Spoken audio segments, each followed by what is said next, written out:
আমাদের অনেক কাস্টমার হারিয়ে ফেলি শুধুমাত্র এই একটি ভুলের কারণে। একটি ইফেক্টিভ সিটিএ বা ক্লিক থ্রু রেট যে কোনো বিজনেসের জন্য সেলস বৃদ্ধি করতে পারে 285% পর্যন্ত। সোশ্যাল মিডিয়াতে সিটিএ ছাড়া পোস্ট করে গ্যাঞ্জাম বাড়িয়ে কোনো লাভ নেই। আপনার কন্টেন্টের মাধ্যমে আপনি আপনার অডিয়েন্সের যে অ্যাটেনশন গ্র্যাব করেন, সেই অ্যাটেনশনটি কাস্টমারকে সেলসে কনভার্ট করতে সহযোগিতা করে। আর এইটা কাস্টমারে কনভার্ট করার মেইন কারণটাই কিন্তু হচ্ছে কল টু অ্যাকশন বা সিটিএ। তাই কল টু অ্যাকশন যদি আপনি না দেন, তাহলে সোশ্যাল মিডিয়াতে পোস্ট করে গ্যাঞ্জাম করাই হয়ে থাকবে। ধরুন আপনি আপনার একটি প্রোডাক্ট বা সার্ভিস নিয়ে খুব সুন্দর করে একটা স্টোরি টেলিং করে কন্টেন্ট লিখলেন। সেই কন্টেন্টটি দেখে আপনার টার্গেটেড অডিয়েন্সের খুব পছন্দ হয়েছে এবং সে সেটাকে কিনতে আগ্রহ প্রকাশ করেছে।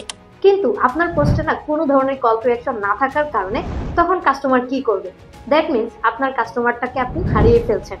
কেননা কল টু অ্যাকশন না থাকার কারণেই কিন্তু উনি আপনার সাথে যোগাযোগ করতে পারেনি এবং আপনার কাস্টমারটা চলে গিয়েছে। কারণ কাস্টমাররা অনেকেই বুঝতে পারে না যে কল টু অ্যাকশন না থাকলে কিভাবে যোগাযোগ করবে, কিভাবে ওয়েবসাইটে যাবে, অথবা কোথায় যোগাযোগ করলে সে অর্ডারটি কনফার্ম করতে পারবে। যার কারণে কিন্তু আমরা অনেক কাস্টমারই হারিয়ে ফেলছি এই কল টু অ্যাকশন না থাকার কারণে। ওয়ার্ডস্ট্রিম অনুসারে একটি ইফেক্টিভ কল টু অ্যাকশন আপনার সেলস বৃদ্ধি করতে পারে 285% পর্যন্ত। তাহলে এতক্ষণে নিশ্চয়ই আপনি বুঝতে পারছেন যে একটি বিজনেসের জন্য কল টু অ্যাকশন কতটা ইম্পর্টেন্ট এবং এটা কেন করাটা জরুরি। তাহলে এতক্ষণে নিশ্চয়ই আপনি বুঝে গিয়েছেন যে কোনো পোস্টের জন্য কল টু অ্যাকশন সেটআপ করা কতটুকু জরুরি। আপনি কি আপনার কন্টেন্টে সঠিক কল টু অ্যাকশন বা সিটিএটা ব্যবহার করছেন? জানিয়ে দিতে পারেন কমেন্ট সেকশনে।